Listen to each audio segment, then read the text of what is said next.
I just like the control and the freedom. And I think that's what people should strive for.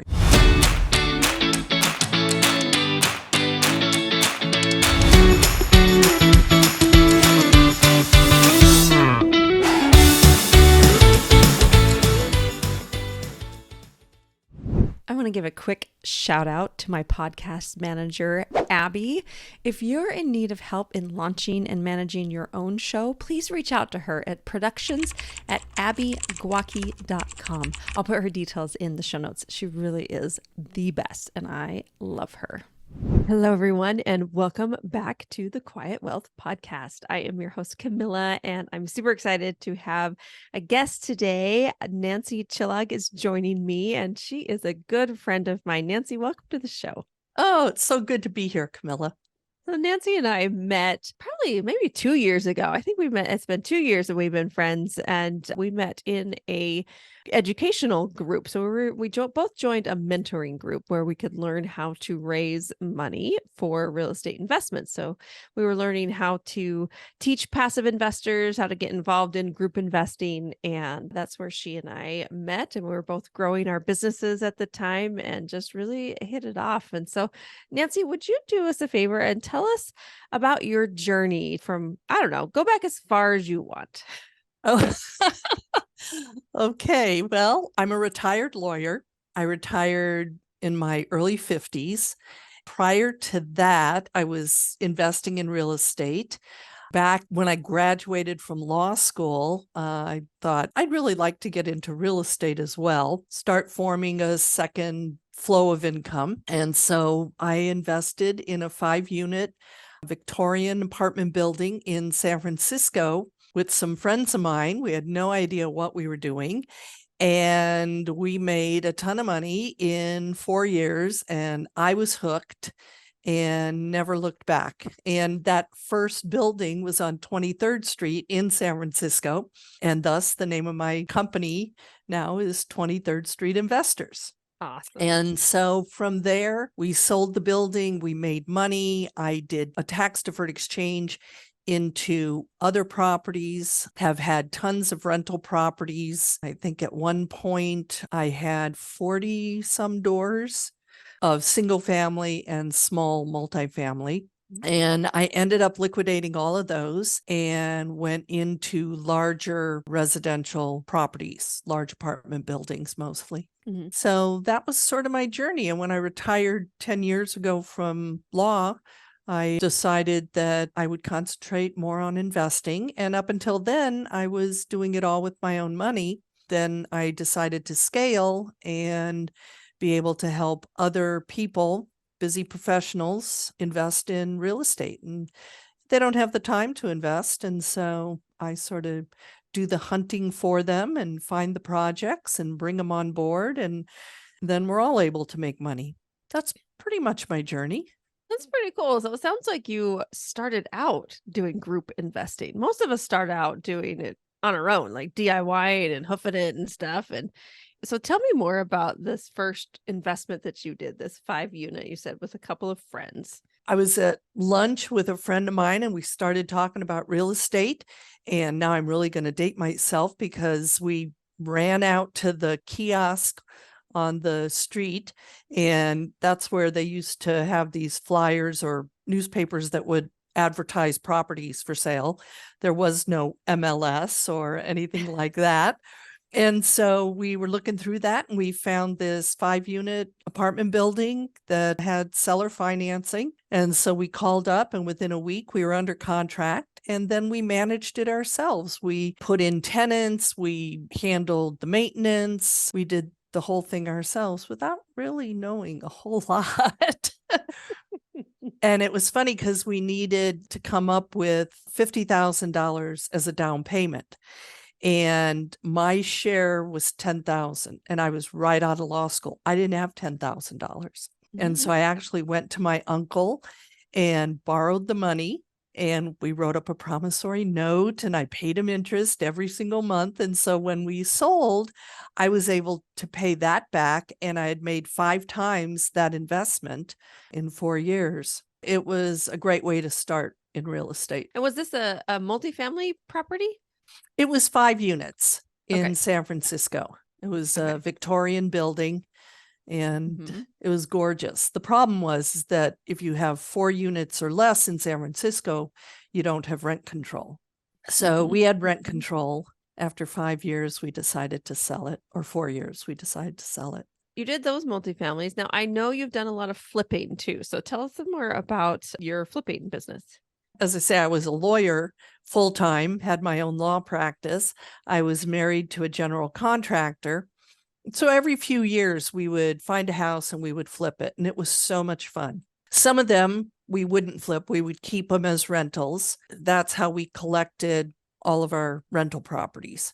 When I retired, I was no longer married, but I had had such fun flipping. I decided that I was going to continue with that and found a contractor that I work with and decided to go that route. And you're flipping in California, right? Correct. Now, a lot of people say it's really hard to invest in California. So what do you say about it? Well, for flipping houses, I don't really consider that investing because It's a I'm job. buying them and I'm getting rid of them in a few months. For long-term holds, I used to have a lot of properties in California and I liquidated all of them. I will not invest long-term in California. First of all, it doesn't pencil. In other words, you can't get the rents to cover the mortgage because the properties are so expensive. And then rent control, the rules are just not good for getting tenants out. And then, it's just not a landlord friendly state. So you have a problem tenant, it could take you 8 to 10 months to get rid of them. And there are just too many other places that don't have those problems and where the prices are lower. And so it makes more sense to invest. I love living here, but I don't want to invest here. Got it. Got it. I like how you designated that flipping is not investing. I think a lot of people think it is investing, but you have to consider the whole concept of active income versus passive income. So there's active income, which is your job. The work you're doing every day to bring money in is the job, and that is active income. So flipping is not a passive type of investment. Flipping is actually a business. It's a business that you do, and you got to run the numbers and you got to get good at it. There's lots of processes involved. It's not something you can do haphazardly. And so you take your active income. So you have your business that is generating active income for you. And then, from what I understand, you are turning it into passive income. So tell me, how are you doing that? Well, what you can do if you're flipping houses is you could buy a house. And I know a lot of people that will buy 3 or 4 houses, let's say. They'll fix all of them up. They'll sell 2 of them. And then the profits from that sale, they'll use to pay off the mortgage on the other 2. And then they'll keep those other 2 as long-term rentals. So that is, a great strategy for developing passive income. Or, you can just take the money from the flips and then you can put it into a totally passive investment as a limited partner, and you just invest in various projects, large projects. And so then you're turning that active income into passive income. And I think the goal really, if you've seen Gary Keller has a really great graphic that shows how you've got to just turn that active income into passive income. And then ideally you live off the passive income and then you no longer need the active income coming in. And so it's this whole transformation of income streams and sources and how to really get there. Because when you start out, you've got to work. You got to work hard. There's no ifs, ands, or buts about it. You've just got to put in the work and generate the active income. And then you make really intentional choices to turn that into passive income. There's an author that wrote a book. His last name's Schwab. I'm blanking on his first name.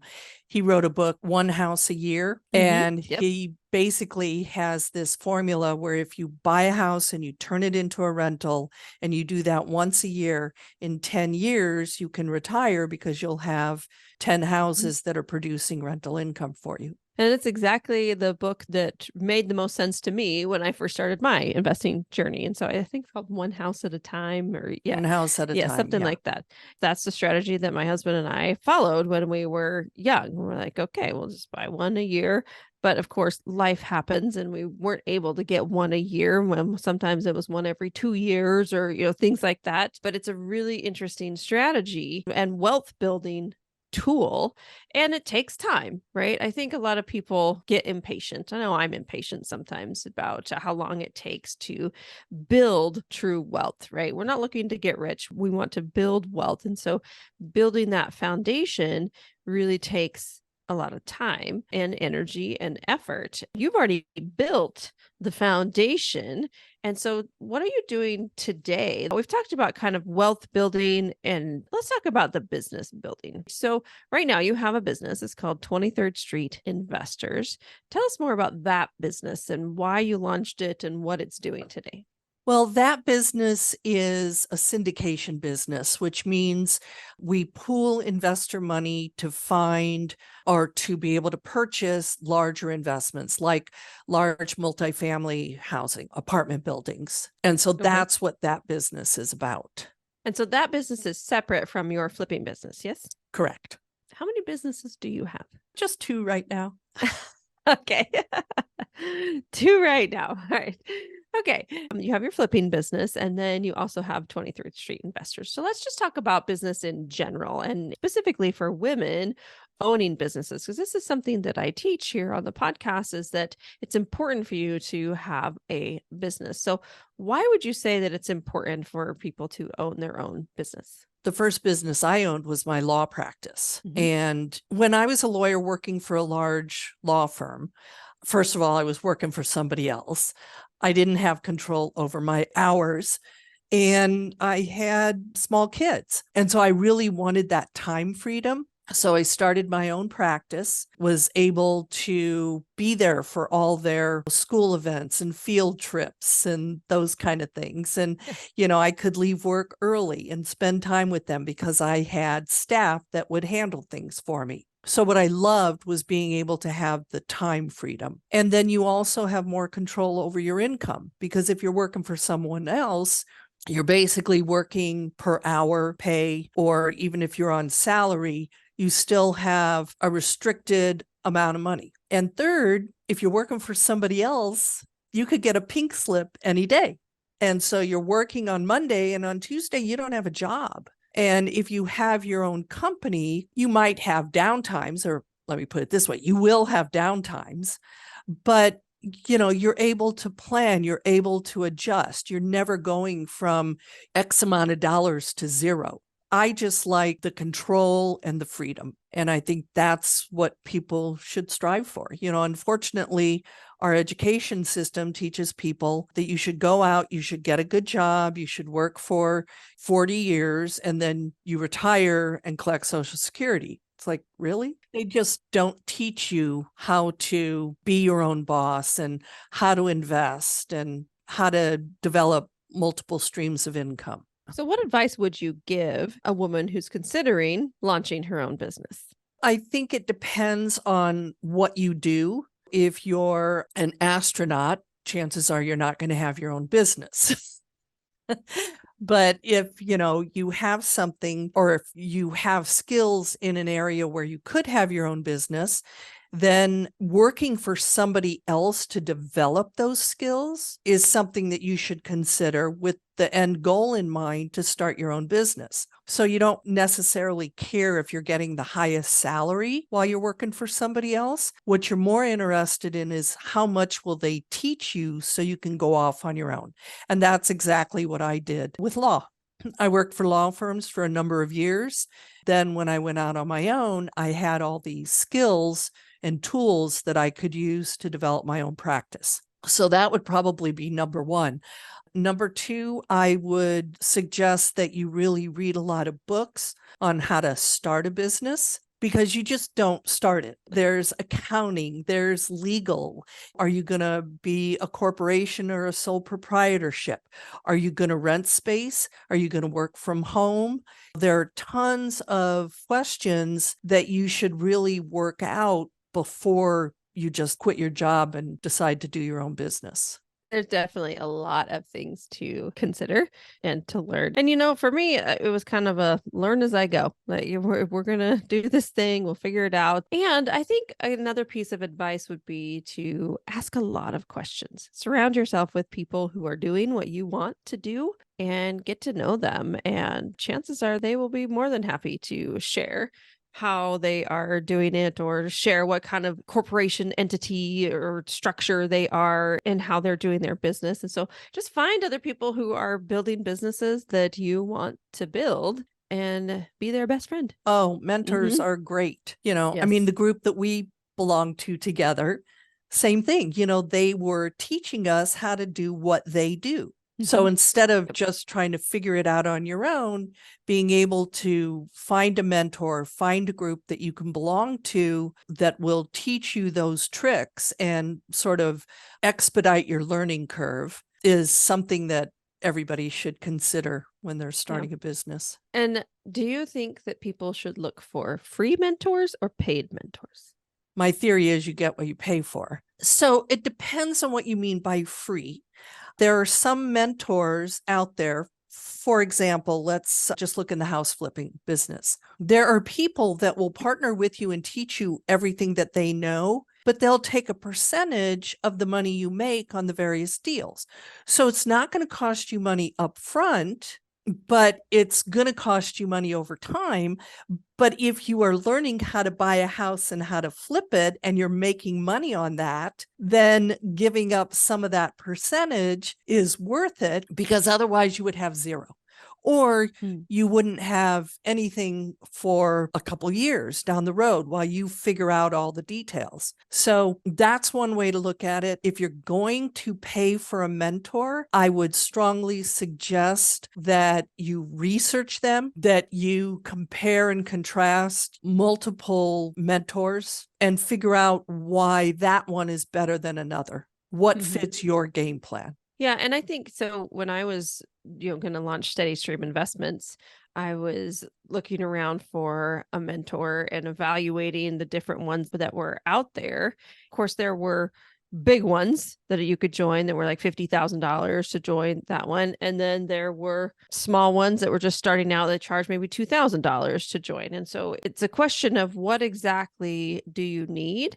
And for me, I figured out that there was one specific skill that I really wanted to learn. And the other skills I would rather partner with people, right? Lean on other people. And that skill was raising capital and educating investors and, helping with the money piece of it. And so that was the skill that I was looking for. So the gurus who were teaching the full spectrum of the whole, investing business and in syndication, I didn't need them because I didn't want the full spectrum, right? I wanted to be highly skilled in one area. And so that's where I found, and our mentors, we mentored with Good Egg Investments. So Annie Dickerson, shout out to Annie Dickerson and Julie Lamb. They've built an amazing business. So we mentored with, and they taught us a lot of amazing things.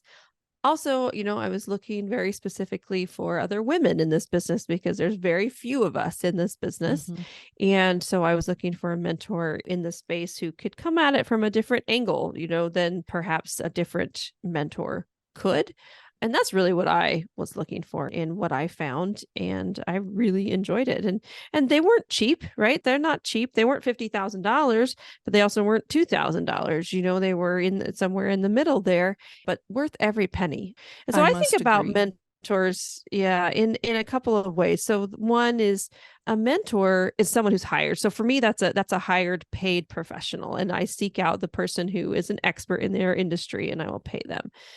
And then I think of my business friends, right? Like you and I are business friends. I can call you at any time and I'd be like, hey, Nancy, I got this issue. Can you talk to me about it? And we'll just chit chat about it and we'll Right. just, run ideas off of each other. And we did that just last week. We were chatting. And so there are, your business friends who are still doing things that you want to do, but they are also growing and learning. And maybe they're on either the same level or maybe one level above you.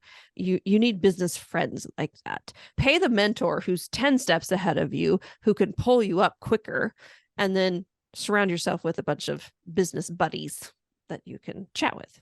at I any think moment. that's excellent advice. Another thing that I look at is how much am I paying the mentor and how quickly would I be able to recoup that payment through the business? If you're able to do that fairly quickly, it's probably worth it. Agreed. All right. So we talked a lot about wealth building. We talked a lot about business building. So let's talk about the third pillar of quiet wealth, which is leaving a legacy. So how are you leaving a legacy, or what are you working on in terms of legacy building? Well, I'm assuming that you're referring to what I'm going to leave to my kids through legacy It could be building. anything, right? So I think some people define it as what they leave to their family when they pass. Other people define it as what they are doing currently right now to impact others and influence others. Some women don't have children to leave stuff to, and so they're looking at it in a different lens. So how do you look at it?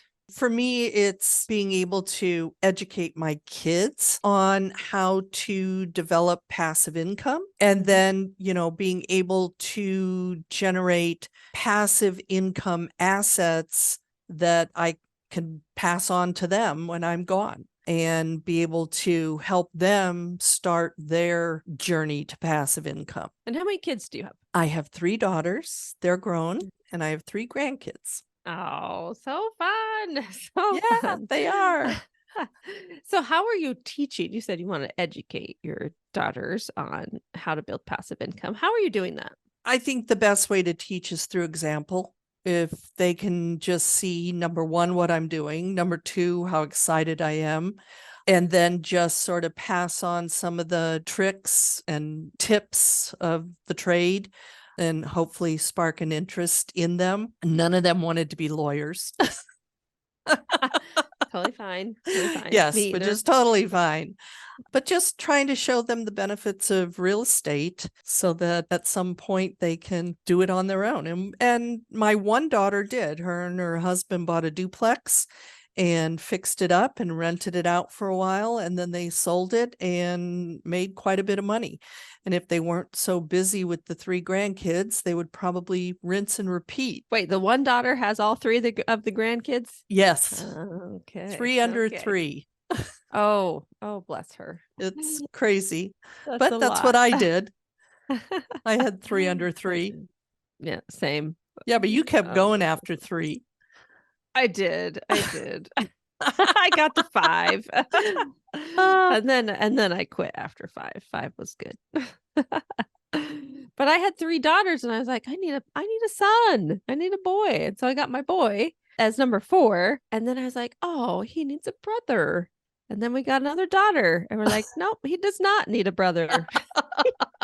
He's okay. Yeah, he's great. I love my son a lot. He's 16 now and a whole lot of fun. Yeah, you Doing got all a sorts of few years to wait until they're the age of mine. We do. Well, Nancy, thank you so much for joining us today. If the listener wants to get a hold of you, what's the best way to do so? Well, my website is 23rdstreetinvestors.com, and you can email me at nancy@23rdstreetinvestors.com. That's the best way. All right. We'll be sure to post that in the show notes. So thank you so Great. much for joining to our listener today. Thank you as well for being here at Quiet Wealth. Remember, please share this episode. We need to share the education so we can share the wealth. Thanks so much for joining. Bye for now.